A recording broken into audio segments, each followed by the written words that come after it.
Welcome to Storytime with Chief, brought to you by E1T1 Entertainment. Please don't forget to like, comment, and subscribe. And if you enjoy the episode, feel free to hit the Cash App. Any donation is highly appreciated. Peace. Yo, welcome to another episode of Storytime with Chief, brought to you by E1T1 Entertainment.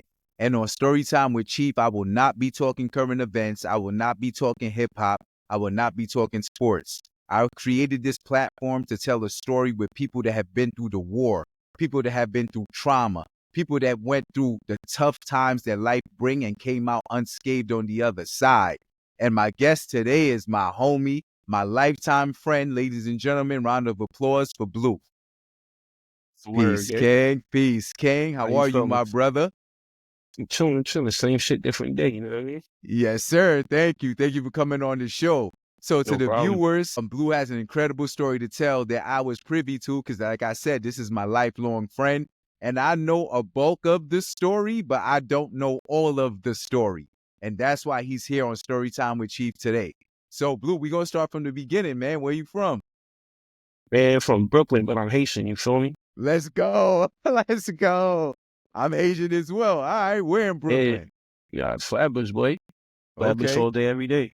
Born and raised. Yeah, man.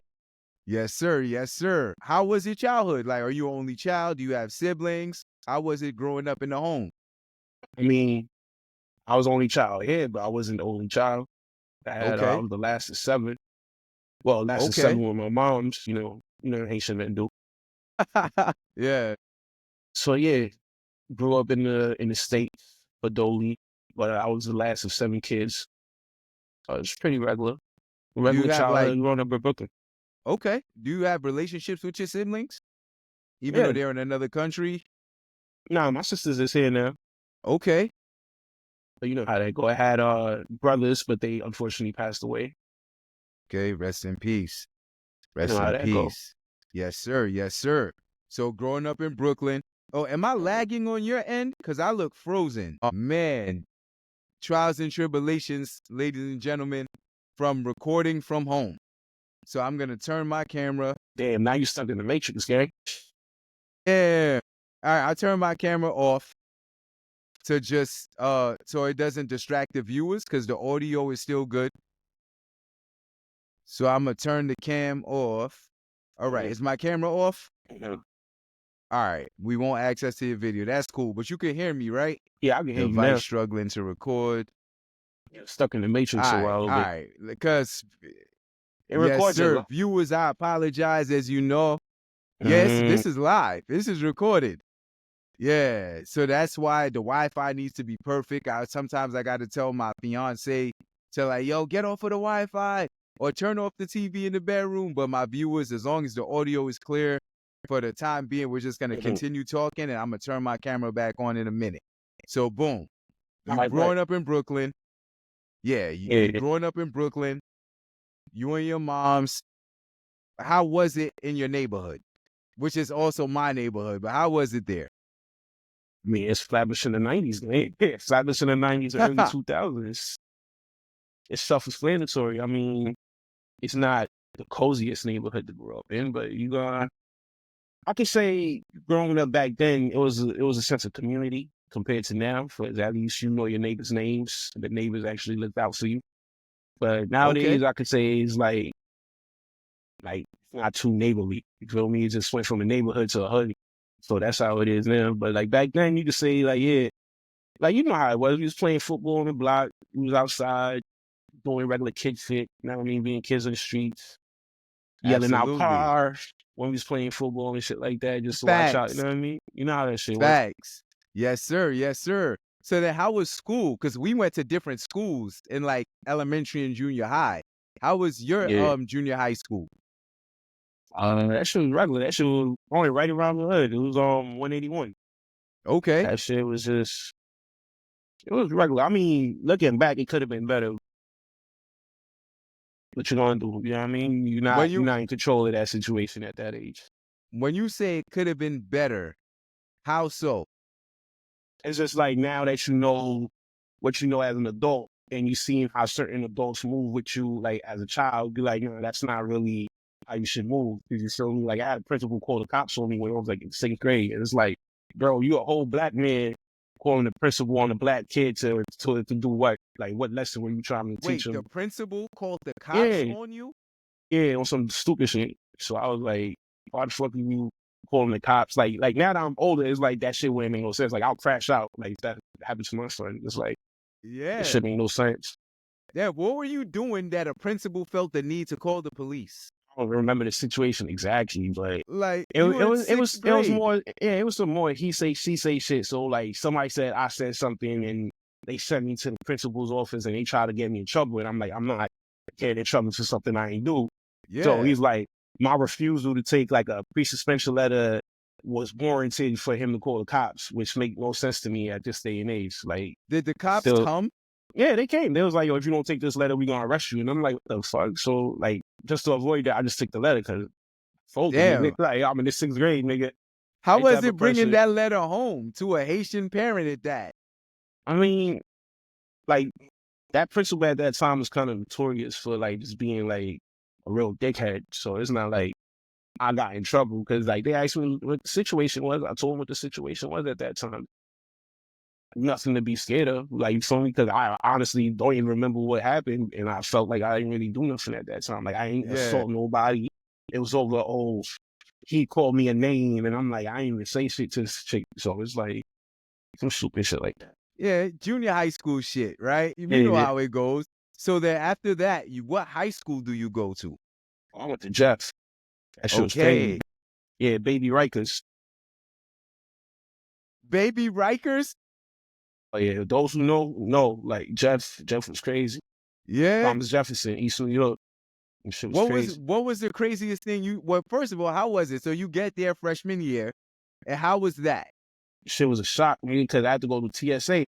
Like you have to take your belt off, the chains out your pocket, any metal you put in your book bag, you going through the scanners. Like, that shit was crazy.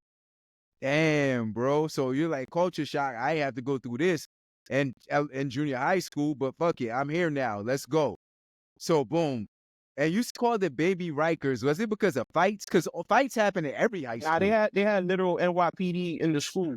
Like not even school safety, was NYPD in the You school. serious? Yeah, that ass. NYPD in the school. Niggas is jumping the teachers after school. Crazy shit. You know what I mean? Wait. Teachers were getting jumped by students at Thomas Jefferson? Like that was That was the norm freshman year. That shit was crazy. I remember that shit because that was LeBron James' first rookie year. Like he got drafted.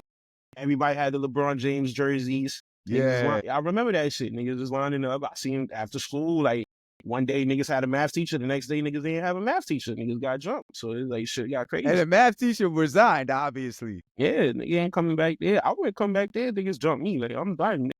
Damn. So I'm with on all of that, disability. right? Facts. That's money forever. You feel me? So with all of that happening in the school, did you get into situations at all? Because they jumping teachers. I That means student warfare was mean, eventually, I mean, shit, you had to toughen up. yes, You know what I'm sir. saying? Because you Yes, can't be sir. a pussy.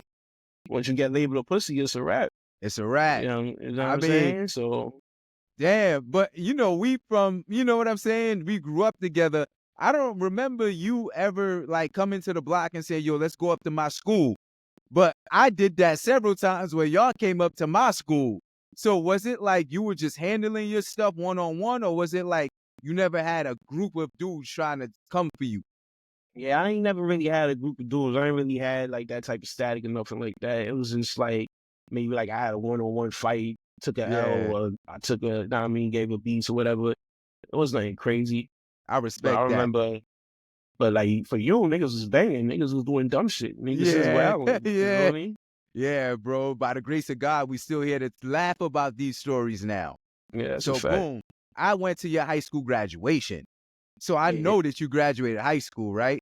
So how was that feeling, right? So you were in a school that they call Baby Rikers, but yeah. you went there and you applied yourself and graduated on time. Yeah. I mean, You know it's a what I Haitian. mean? I come from a Haitian household. What else was you supposed to do when you go to school? Yeah, yeah. My dudes, I was scared of my dudes. My dudes beat my ass more than anybody else. So it was like, Facts. why wouldn't I graduate? That shit Bro, was you the crazy. second Haitian I interviewed that said I was afraid of my mother more than I was afraid of the streets. Yeah, it's the culture, bro. Like my Culture, dudes, that's yeah, like my dudes wasn't playing that shit. facts. I love being Haitian, bro. If I could tell God thank you for several things, one of those things would be thank you for making me Haitian.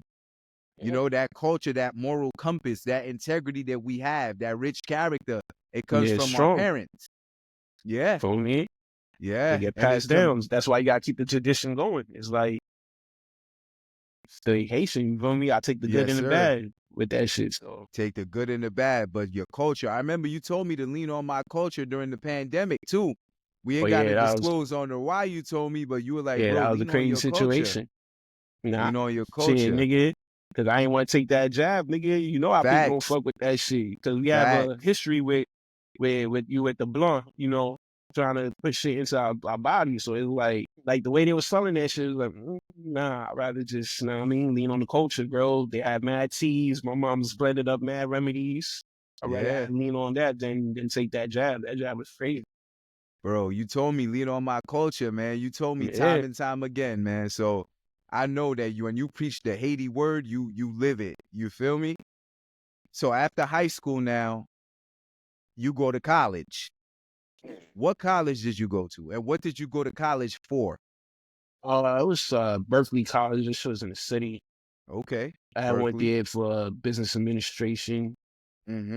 Yeah, business administration. Got a degree in that shit.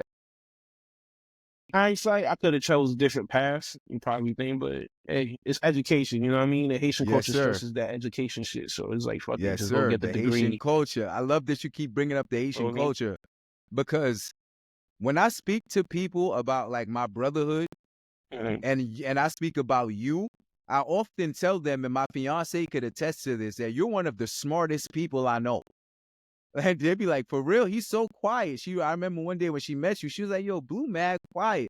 I'm like, yeah, but he's cool, he's loyal, he's real, but he's probably like one of the three smartest people I ever met in my life. And she was like, wow, you would never think that because he's just to himself and being reserved. But like, Yeah. were you always like smart in school that you excelled so much? Like you like never struggled in class when we were younger. Oh Like nah, you shit. went, Nah, certain subjects was busting my ass, like math, like algebra and shit. Like that yeah, shit was kicking my ass. But it's like a time, it's like a season. Everybody has a season when they're gonna grasp certain concepts. So it's like just eventually I grew to learning. But I could tell you like a few subjects that I was always good at was like science and history and shit like that, social studies, like things like that, current events. Like all of that shit was always intriguing to me, and I always had I always would ask like why, like I would want to know why certain situations yeah. happen in history, and it's like certain shit like that. It's like always asking why, and like I would say I learned more out of school than I was in school because it's like Well, once I you know. leave school, now you really like the real learning begins. It's like now you're really looking at the world and trying to figure out like why does the world navigate in such a way. So it's like I would say I learned more out of school than in school. Damn, this is a college educated man saying this. I learned more out of school than in school. So clearly you take enlightenment and learning on your own very, very serious. Yeah, Because because I you know gotta we be learn, man. having debates about Haiti, debates about the country, debates about politics, like all of the stuff that my mother always told me don't talk about, religion and politics. You be on Facebook debating them all. And I'm like, I mean, damn. yeah, you don't talk about those things in the workplace because Yeah. anyway, at the end of the day, it's like people gotta have a healthy dialogue. Discourse got to be able to happen for people to gain new insight or have new ideas. So it's like if everybody think the same shit, is never really going to progress. So you got to have That's a the bar. conversations that really pushes the boundaries and make people think on a different level of certain shit. Because it's like if we all think certain way on one thing and it's not real progress, it's just a sheep mentality. You see what I'm saying? Yes, sir. And you are not a sheep. You are not a sheep, bro. Thank you, But appreciate one that. thing, of course, but one thing that like, because I call myself the self-proclaimed Big Zo, right? Mm, But you know way more about Haiti than I do. You know about the history, the culture, all of the above, right? So I have like a personal question for you, Haitian to mhm. Haitian. Cause my fiance wants to go to Haiti, and Mm. I want to bring her to my motherland, Shit, I want obviously. to go to Haiti too. I'm waiting for the country to get good. Shit is crazy. So, and that's exactly what I want to talk to Well, you let about. me clarify, because if this is going out there, the country is not bad. It's just Port-au-Prince that's really wild, like the capital. But like on Capital. the other provinces in Haiti, it's relatively cool. It's just the main capital. That's where my family is from. So it's like My family as well. it's We from well out there. Port-au-Prince, right? So all the research that you do and all the knowledge that you have, Yeah. what do you think is going on in Haiti? Can I respect your insight? Same shit that's happening here is just the rich trying to control the means of production. You know what I mean? It's like Mm, the people with all the power is trying to keep in power, and they're using like these so-called gangs to kind of like terrorize the locals from actually making anything happen. Because it's really the people with the power and influence that's making the decisions right now. And it's like you gotta ask, who does it serve? You feel me? Because like I be reading, they sending Venezuelan troops, they got Cuban troops, they got different type of troops over there, but you still hear reports of the gangs having attacks and shit like that. And it's like, yo, if you have all these people here and you're still hearing attacks, it's like, who are you really serving? Like they there to protect the resources, not the people. they there to protect the resources, not the people. Damn, man, that's a beautiful country. I love the country, bro. Like, Yeah. I own property in the country, as Yeah, I'm we sure all you do, do because too. Yeah. we all children of actual Haitians that live there. So it's like we have rights that if we go back, maybe we can exercise that. That's the thing. I mean, that might play into it too. It's like people need to go back home. People need to go back home. But now you know that literally in real time, last week I had a family member that passed, my mother's niece, so my first Condolences. cousin. Thank you. And my mother couldn't go to the funeral because there's a travel ban. Yeah. Yeah. You see, again, the people That's crazy. that have the power, you know what I'm saying? It's like how many airlines really fly to Haiti? It's only like a Not handful of much. them. It's only a handful. You know what I'm saying? And they jacking up the prices because like a one way be like 700. Well, one way ticket. And it's like that shit crazy. That shit crazy, bro. And then the ammunition and the arson that they're receiving in Haiti, where do they get military grade guns to Who makes the terrorize most the guns? country? Who makes the most guns? You know what I mean? You like who makes the most guns in the world? Who makes the most guns? We do. It's not hard. It's not hard to see it. You know what I It's mean? not. How does it get Miami's there? not too far right there. You know what I Yeah. mean? Damn, that's The reports crazy, is out. bro. They telling you. It's sad, bro. And it be your own people. You know what I mean? It be your own people, bro. But back to your story. You know, we had to talk about Haiti. I know how much you love Haiti. You feel me? But back to your story. So after college now, do you hit the workforce running or do you take time to figure it out? Like, yo, I'm going to just be chilling. You know what I mean? I'm going to start my Nah, own brand. that shit was kind of tough because it didn't work out how I thought it would work out. Like, cause you know they give you the plan, like you go get your degree, and after you get your degree, shit's supposed to magically open up, but that's not really the reality. So it's like Mhm. I did get a job through an internship, but then Superstorm Sandy came, destroyed the business. I was unemployed for a little bit, then I found bounced back, got into the health insurance game. Yes. Was in health insurance for a few years. That shit had a layoff. Then I had what else I worked at? I did like mad different odd jobs. Like I was working at Duane Reed, Kmart. I was doing mad shit just to keep money in my pocket at the end of the day. Cause you know, again, we Haitian. Absolutely. Niggas is too Absolutely. proud to we too proud to beg. We're not gonna be begging for shit. So Yes, it's like I'd sir. rather just Always. get it out the mud, you know what I'm saying? Yes, sir. Yeah, I had like different jobs, whatever. So that's how it ended up. That you was always fly. Like you always had the new phone posits. You always had fun. I'm like, yo, help me get a job, bro. You was Yeah. always working. You was Niggas ain't always had no working, real bro. bills, you feel me? Like my only real bill was what, a cell phone, bro. Like shit, I'm Yeah. pocketing the rest of that money, bro. Like You was shit. always getting fleet, bro. So throughout those times, right, navigating different jobs, you already got your college degree, you fully educated black man, like, were there like any serious relationships that you were in? Because though we were friends, you know, Yeah. you got to publicly see all of my failed relationship after failed relationship. Cause I was, you know, how could I say this? I changed girls a lot and I Alright, always brought them to y'all. Like, yo, this come on, is such bro. and such. You saw what I was going through, bro. Shout out to Pac, man. You gotta leave these grown chicks alone. Remember, I was going through that shit with Shorty. my little Bronx situation, nigga, like you saw how that shit went. Yeah, I So remember it's your chick in the like, Bronx. yeah, this shit's crazy. So you And gotta then be on I the low. remember a day in particular where you were going to see her, and then some guys jumped you.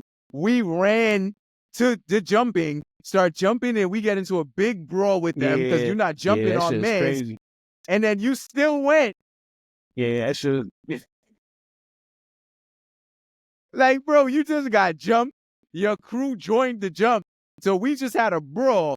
And then you go, all right, y'all, I'll be back. And you still went to the Bronx to see her, bro. Yeah, yeah. Was that Feels. love at that age? Was that love or like what was that? I don't know what you call it, but shit was crazy. You know what I'm saying? Like I wasn't even thinking straight because it's like we young. It's like niggas ain't really thinking more further. All right, I got jumped. I looked in myself. I'm like, yo, I don't look that bad. And like my clothes wasn't ripped or nothing. So I was like, You I'm were out of still here. fresh. You ain't I'm out of here. I'm going to see my girl. So without sharing too much, how did that situation come to an end? It was obviously puppy love. We were what, 18, 17? How did Yeah, that that's what I was situation saying. come This to shit an end? was regular young people shit. I think it was like infidelity and shit like that. So it was like, I like, fuck it. You know what I mean? Had to get over that Copy. shit. Would you say that was your only serious relationship before we start talking about where you're at today? I had a few of those. I had a few serious ones. Like, it's not serious if they ain't with me now. So, you know what I'm Yeah, they're saying? not That's with you how I view now. it. So that's how I view it. Absolutely. They were just serious at the time. At that time, that's what we could say, yeah. All right, perfect. And the reason why I wanted to talk about your relationship history is because to the viewers, I last week celebrated my brother's son's first birthday. It was the same crew from when we was 10 years old. At that first birthday party, we showed up well for our brother. We brought gifts, of course, and met baby Noah for the first time. And it was so beautiful to see my dog of 20 plus years holding his son in the air like Mufasa did Simba while we all sang him happy birthday. But the story about this beautiful moment comes a really, really long way, right? So, Yeah, fatherhood. This is where I give you the floor for you to share about your journey into celebrating this beautiful moment with Noah, celebrating his first birthday. And I would like for you to start from the beginning, from when you met his mother and yeah, how it progressed to him or that birthday party we were all at last week, Saturday. yeah.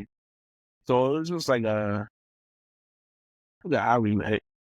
Because it was like a pandemic joint. Like we started talking during the pandemic, and after lockdown, I mean, going dates and whatever, it just got serious. So, serious relationship. That's actually my wife now.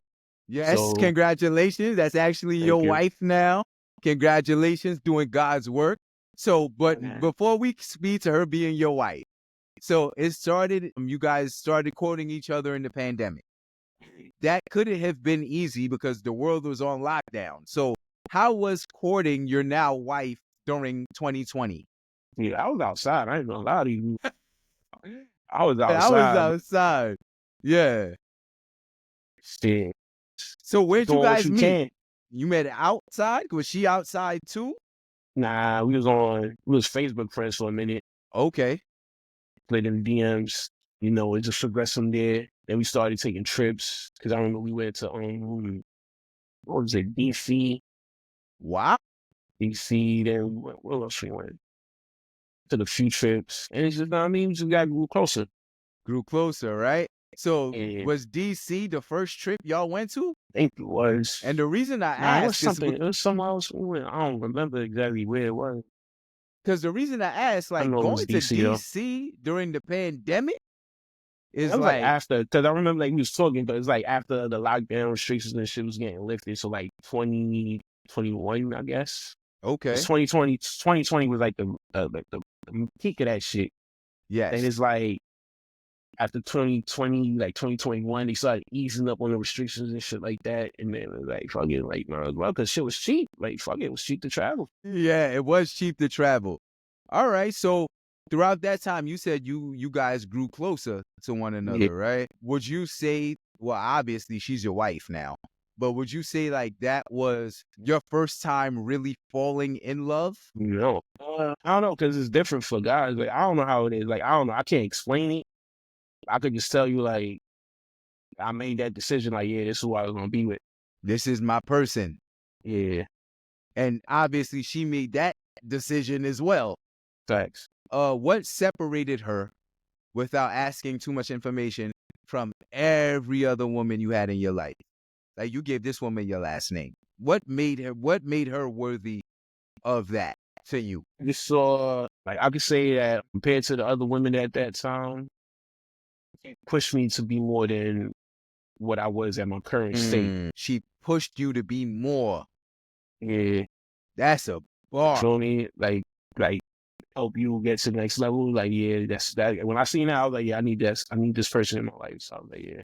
That's, yo, bro, I saw a meme the other day that said when God wants a man to elevate in life, he sends him a quality woman. Yeah, that's true. Believe And that. I was like, that's crazy. Boom. So in real time, you like, yo, you're here to help me get better. Like, I like that. Cause like I said, and I tell people this all the time, you're one of the smartest people I know, bro.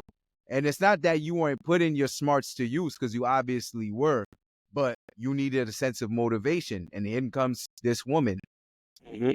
to, Feel me? sometimes men too, though we are the leaders, we need molding. That's right. You I know know what she I'm tried to put me saying? on to a few things that I was like, I wasn't really receptive to at that time. That now I regret. I'm like, damn, I should have listened to her. But it's like, fuck it. You live and you learn. You know what I'm You saying? live That's and what you it is. learn. Yes, sir. So boom, y'all getting serious throughout the relationship, right? And then she gets pregnant. Yeah. How was that when she told you like, yo, you're about to be a dad? How did that make you feel? Yeah, As I was somebody who excited, hasn't, nigga.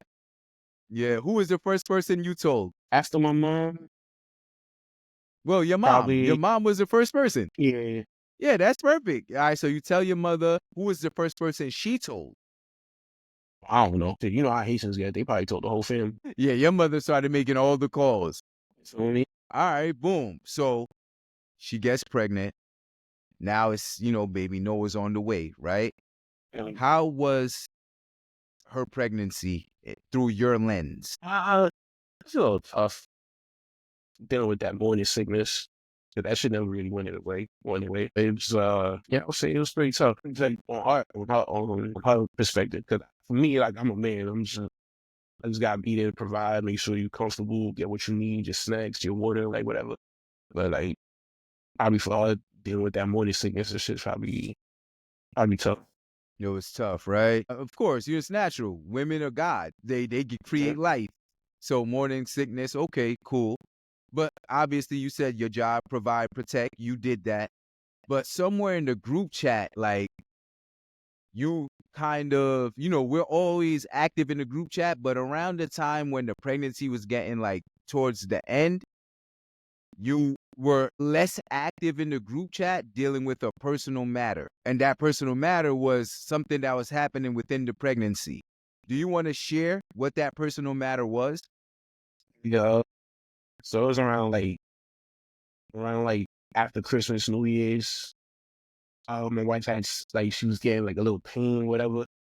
She got admitted into the hospital, and then like after a week of being admitted in the hospital, she had C-section. So it was born 26 weeks premature.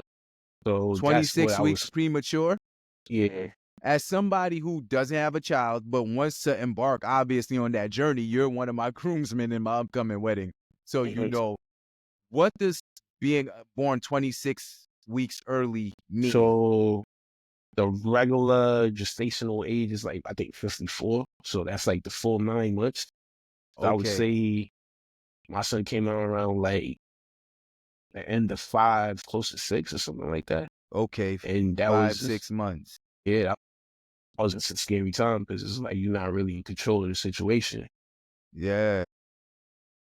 That's when I mean, that's why I can say I really got like a reinvigoration in my faith, whatever, because it's like at that point, it's not really It's not you in control. It's nobody on earth that's in control of that situation at that point. You know what I'm saying? Yes, You gotta leave it sir. to the higher powers. So Yes, sir.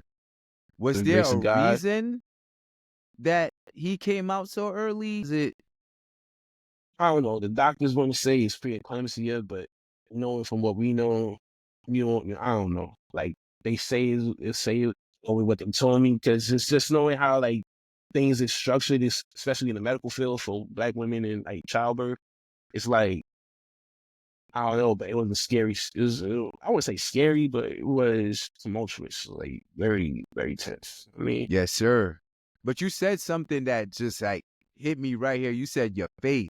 You really just started like going in with your faith. You've always obviously been a believer in God, a believer in the higher power. But when you said lean on your culture during 2020 to me, saying that you like really leaned on your faith, what did that look like for you around that time?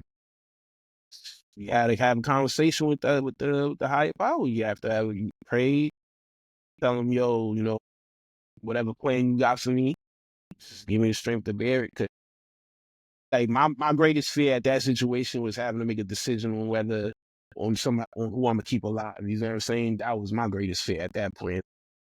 I would dread Damn. to have a doctor come like, yo, we can only save one. I'm gonna be like, can't. It's not. You see what I'm saying? That's not. I Yeah. ain't ready for that.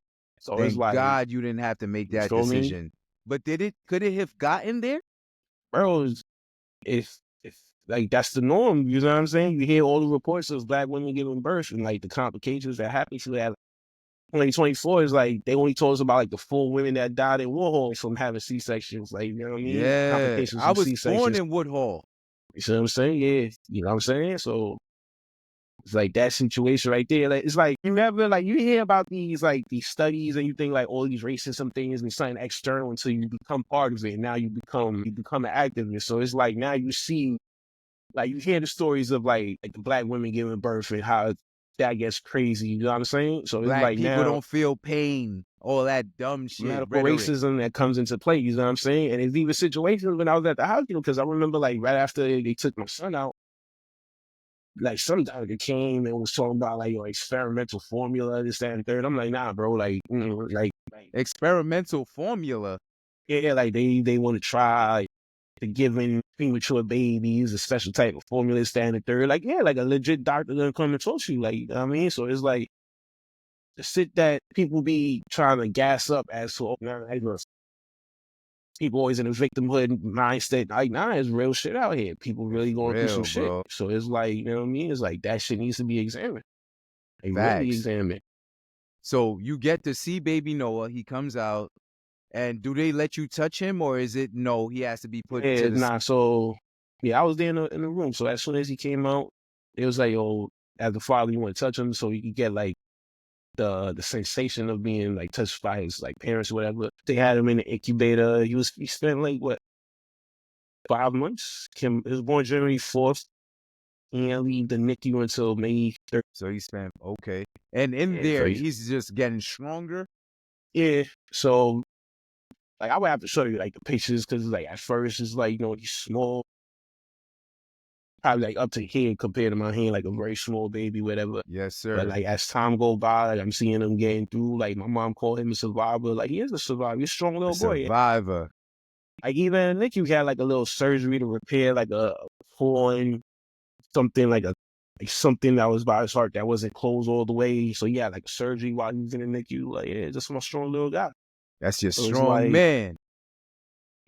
just to see him make a year, that shit was it It was was different for me. beautiful.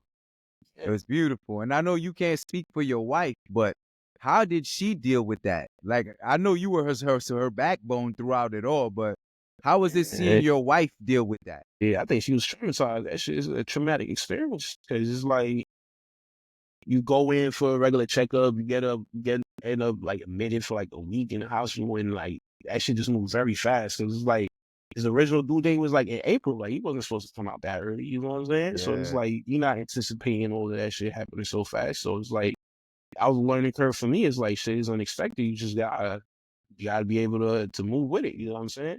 Yes, sir. Yes, sir. So now he comes home in May. Like he Yeah. comes home in May.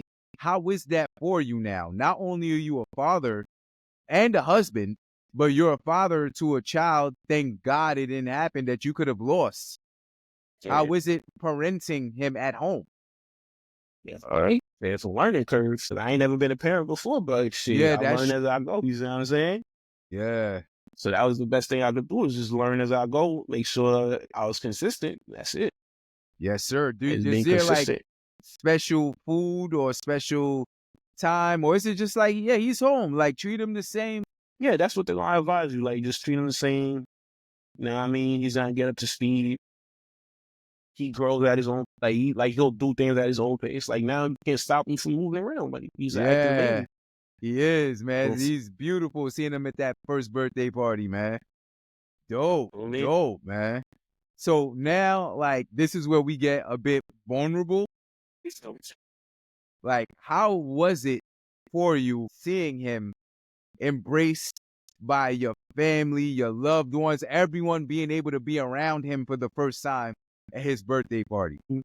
how you say? I say it's a little comforting understanding that you have a village around your child. So it's like, to see how people came together just for him, I was like, all right, all right, cool. Like, God forbid something happened to me, then I can understand. God forbid, of There's a set course. of people that is going to look after him. You know what I'm saying? So it's like, that's how I felt. That's how I felt about it at that time. Like, all That's right, cool. beautiful. You had a village in that building. And Yeah, I you feel know me? that your wife, I'm sure she knew you had a crew, Yeah. but I know she was like, wow. Yeah. See my family, my sisters that came, my mom. Yeah, Like, my mom loves him probably more than me, because like the way she be, she loved that little guy. And I be seeing her smile. I'm like, yeah, that's her that's why, grandson. like, you feel me? Like, the joy he be bringing her, I love it. So that's why I'll be really feeding off of. I'll be making sure that I could support him, make sure that he acclimated to everybody that he needs to know. You feel what I'm saying? So it's like, Yes, again, sir. God forbid something happened to me, you know what I mean? He's in good hands. All right, I got two questions before we go, right? What was the toughest moment during your pregnancy? I'll say that point when it was like, yo, we're gonna make an emergency C-section, and when it was prepping all that, like, because it's like, again, you know what I mean? You can read all the stories, you hear the reports about like Black women in labor, and it's like, yo, I ain't never wanted to make a decision on who to save. You know what I'm saying? Yes, That's my sir. greatest fear. That was my greatest fear. I ain't never want that shit to happen. And grace of Yes, God, sir. it never got to that conclusion. Amen. Amen. And now the second part to the question is, what was your happiest moment during the pregnancy? Well, not during the pregnancy. It's just when he came home. You feel me? After he left the NICU, Mm. like his NICU graduation, that I was like, yeah, it's finally he home. But that's when the real parenting things. It's like, it's easy to just go up to the hospital, spend like 4 or 5 hours there, and then, I mean, you gotta go. The nurse is gonna take him all night. But it's like, now when he's home and everything really falls on you, that's when I say it's like a challenge. So it's like, Yeah. again, like with everything in life, if you're gonna accept it, you gotta take the good and the bad. So it's like, I don't make no Another excuses. You know what I'm bar. saying? Yes, I don't sir. make no excuses. Like everything in life, you got to take the good with the It is the bad. bad facts. So, as somebody who is on his way to embark on that journey, what would you tell me a word of advice about not only being a husband, but being a father? Something that you learned in your 1 year as a dad that you think you should tell your bro Chief. Shit, you always gonna learn something that you didn't know before. Get that village in order. Because I don't care what nobody Get say, that village in order. it's never, you're gonna need a village. You're gonna need a support system for you and your wife. Because trust me, you're gonna need a support system. Yes, sir. You're And gonna I need didn't want some to system. skip over that. The village. How's your relationship with your wife's family? Because Hey, that's good. important. Yeah, they was I at the know. party, you know what I I mean? I know. was I chopping it saw up with them. everybody. So it's I like, saw them. I saw how happy they are. So that's why when you talk about village, you not in a toxic co-parenting situation. Your mother, her no. mother taking pictures together. I saw everything. And that's what I aspire to have. I love my partner's family and they love me back, and my mother and my family love her. And I love all of that. And like, thank you for being a good example of what that should look like. You and See, boy, you know what I'm saying? And H, like good examples because where we from, we ain't see a lot of fathers in the home. yeah, that's true. You know what I'm saying? Now we, good couple of my good fathers out here. I mean, your pops, H Yes, thank pops, you. Thank you. JR. You know what I'm saying? Yo, So it's yeah, like yeah, I yeah. can't say we didn't have examples. I mean, yeah, plenty of examples. Like it's just when it comes to our turn, it's like, are we gonna stand up? And of course, we Haitian, we got to stand up because again, being a father is part of our culture. It's like that's like being a deadbeat is a no go in our Haitian culture. Like that shit is not Absolutely. even like my family would shun me if I was a deadbeat. Like, you know what I mean? Nobody was gonna fuck Yes, with sir. you. Like, niggas don't fuck with you like that. So it's like, That's probably one of the most important things as a Haitian man is becoming a father, bro. facts. Damn, bro. Man, Blue, thank you so much for sharing your journey with us. No doubt, I no doubt, really, bro. really appreciate it. Congratulations on your beautiful Appreciate it. son, Noah, his 1-year birthday. Congrats on the resilience that you had, and congratulations to like the faith that you shared with your wife together to bring him home because that was a scary situation that you overcame.